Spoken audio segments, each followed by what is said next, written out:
For the past few days, I've been facing challenges with quails.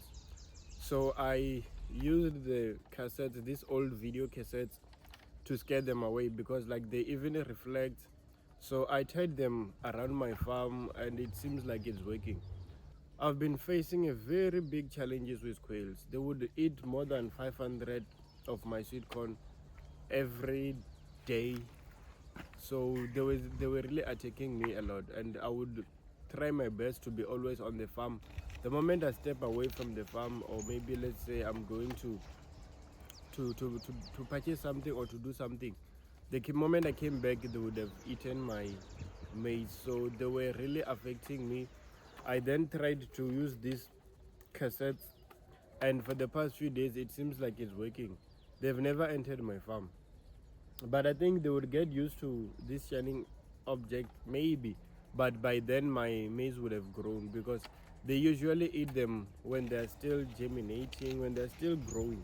So for the past 3 days, no quail have entered my farm, and I'm really grateful. So I saw this hack online, and I used to see my granny back then using it. So I used to think maybe it won't work, but for the past few days, it has been working.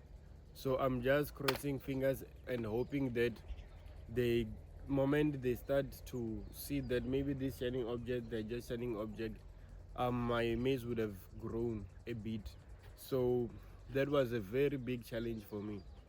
But so far, things are looking good and I can't complain. So if you're wondering maybe if this shining object does work on scaring the birds, yeah, I can say they do work.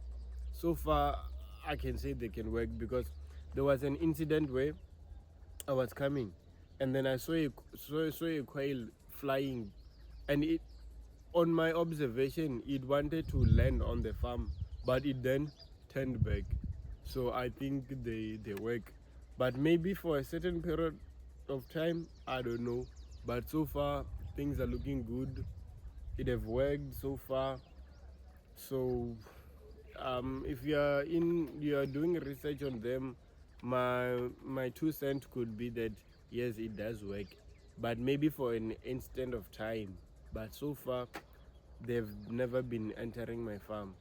So if you're new to the channel, on this channel I share about my farming journey, the challenges and stuff. So if you're new to the channel, I ask you to subscribe, leave a like. So with birds and quail, it was something which I never thought so coming.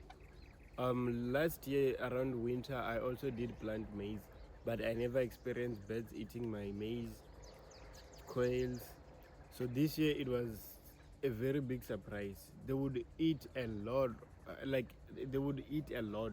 This other time where I saw that this one is a very big problem. They eat around 500 of my sweet corn were eaten in just a period of 2 days, 2 days or one day. I like let's just say over a night, from during the day, today, and the following day, they were eating a lot. So I saw that this is a very big problem. I was even planning to use chemicals on them because like I had no choice. But it seems like this cassette have worked. So far I won't be using chemicals on them. But I was almost thinking of that because they were really eating my maize, and there are so few around where I stay. You won't see them moving in groups. Usually sometimes I would see one or two, but I was not really so sure about the damage which they could do on my farm. So from next year I will be so aware, and I will plan in advance to scare them, because like it seems like this method is working. But let's hope maybe by next week they will be not used to these shining objects, because these these tapes, they do shine, especially when the sun is out. Even if you could enter in the middle, you can go dizzy. They will be like shining left, right, center. So I think birds, when they enter, they get so distracted. So let's hope that this method will work this week and next week. By the third week, I think my maize would have been grown. because I think they even have a special technique or something, because like they only eat on those ones which are a bit growing, which are maybe this finger size. They don't really attack your maize when they're still germinating. No, they only attack them when they are grown. So let's hope it will work this week and the following week, so that like with that problem, I will be then having no problem. So if you are really new to the channel, I ask you to subscribe, and thanks for watching. I repost updates, so I will be posting updates in the few coming weeks on rabbit urine. I'll be trying to use the rabbit urine on this maize, so it will be a very interesting journey. In this maize journey, I'm even going to introduce rabbit urine. So with the rabbit urine, I will be using it throughout up until I harvest my maize. So it is going to be a very interesting journey.